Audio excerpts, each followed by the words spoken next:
makingascene.org brings you The Hidden Economics of Being an Indie Artist in 2026, a survival guide. Okay, let's get right into it. In this explainer, we're going to dive straight into the trap of the indie dream. You know the pitch, right? For years, we were sold this very specific, powerful idea. You don't need a label anymore. Just record in your bedroom, throw it online, and boom, freedom. It sounded amazing. But here's the catch. What most of us figured out is that this freedom actually came with the massive overhead of running an entire record label. Like this quote perfectly captures, you inherited the whole business. You're basically trying to run a media company, a direct-to-consumer brand, and a live entertainment business all at the exact same time, and usually without even realizing it. So here's our survival guide roadmap for today. We'll be covering the illusion of freedom, renting versus owning, building your home base, understanding your numbers, scaling with smart systems, and finally, owning the house. Let's hit it. First step, Section 1, the illusion of freedom. Just think about this insane list of jobs for a second. You aren't just making art anymore, are you? You're the songwriter, the performer, the producer, the social media manager, the booking agent, the merch department, the ad buyer, and, oh yeah, the accountant. Literally, the second you drop a song or book a gig, you take on massive overhead. You are operating a full-blown business built around your art. Now, honestly, that shouldn't discourage you. It should actually feel incredibly empowering, because once you accept that you're a business owner, you stop waiting around for someone else to make it happen, and you stop seeing the business side as just this annoying distraction. Moving right along to Section 2, renting versus owning.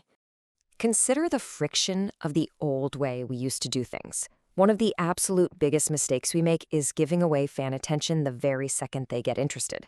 So, a listener discovers your track on a streaming app, right? They click your profile, they get pushed to a social media page, then they bounce to some link hub, and finally, maybe, they get redirected to your merch store. Guys, every single extra click adds friction. Every redirect is just another chance for that fan to get completely distracted and sucked into someone else's algorithm. You're literally losing control of the relationship at the exact moment it becomes valuable. So the real contrast here is between feeding the machine and building a home where your fans actually stay with you. Renting attention is treating social media like the final destination. But let's be real, social media is just the billboard outside of town. Its only job is to point people in your direction.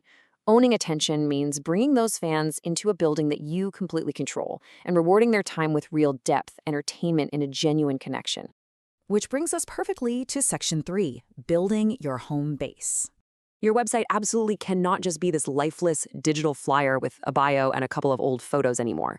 Instead of constantly sending fans away, makingascene.org suggests using tools like WP Audio Player or Sonar. This makes streaming the actual destination right on your own site. Think of streaming apps as just the top of the funnel, the discovery phase. When fans listen directly on your website, they can join your mailing list, buy merch, or check out tour dates all at the exact same time. That multiplies the value of their attention exponentially.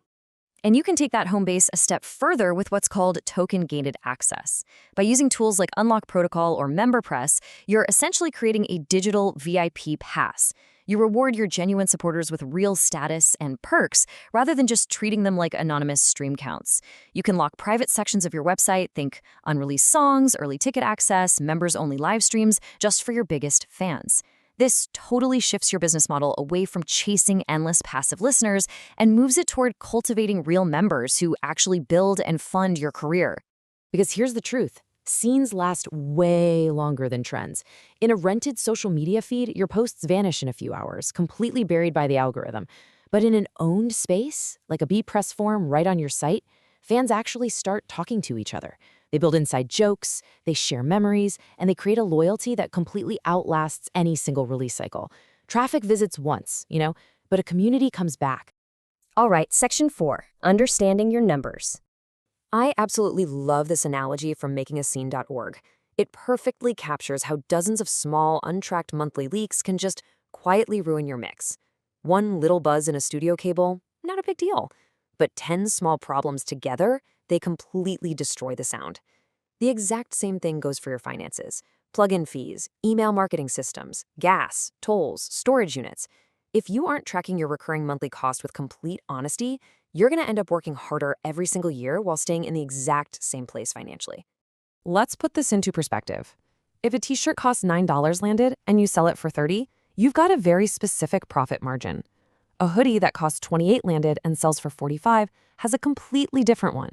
This proves you have to treat your merch as a calculated product line, not just some random side hustle. If you never actually calculate this stuff, you are quite literally just guessing. You need to know exactly which products give you the strongest return for the least amount of effort. So ask yourself this directly. Where is your revenue leaking? Like, are your tours actually profitable, or are you draining money chasing prestige cities like LA or New York way before the actual demand is there? Look, our egos prefer the prestige cities for sure, but the spreadsheet? The spreadsheet prefers loyal cities. A much smarter strategy is to grow from your areas of strength. If cities in the Southeast consistently buy your tickets and your merch, build a super strong circuit right there first. Because growth funded by profit lasts a heck of a lot longer than growth funded by debt. This takes us to Section 5, Scaling with Smart Systems. Now, you might not have the budget for a massive full-time marketing department, but AI can totally step in to replace that missing team. Tools like ChatGPT for drafting your newsletters, Canva for knocking out promotional graphics, Descript for editing, and ManyChat for automating fan interactions, they can handle all those repetitive tasks that just eat up your day. You're basically automating the paperwork so your actual human energy is saved for the soul of your music. When you look at stacking multiple income layers, it creates a reliable, holistic business. You really don't need millions of streams or that one lucky viral hit to survive anymore. By combining merch, memberships, VIP tickets, STEM licensing, and premium live streams, you build real stability. Think about it. One dedicated fan might stream your music, buy a shirt, join your membership, and come to a show. That one fan is worth so much more than thousands of passive listeners who never take a single action. Make it easy for them to buy, and make it easy for them to belong. To manage all of this, you should really consider what's called a fan passport. A fan passport flips that totally backward model where Spotify somehow knows more about your own fans than you do. Whether it's through custom apps, QR code check-ins at shows, or Web3 tools like PApp, which are basically just digital attendance badges, this system gives you the exact data you need to understand who supports you and where they live. This data completely takes the guesswork out of the equation and directly guides your touring and merch decisions. Finally, we arrive at Section 6, Own the House.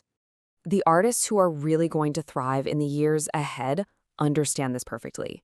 Music is the spark, but systems are the engine. Obviously, great songs and killer performances absolutely matter, but talent without infrastructure, that just leads straight to burnout. Talent supported by smart systems, though, that becomes a sustainable, lifelong career. So stop behaving like a guest who's just hoping for a platform's approval. Build the space, control the relationship, and actually keep more of the value that you're generating. Ask yourself, are you going to keep building your empire on rented land, or are you finally ready to own the house? Make sure you check out the other great articles and resources on makingascene.org, the place the indie artist goes to build the new music industry.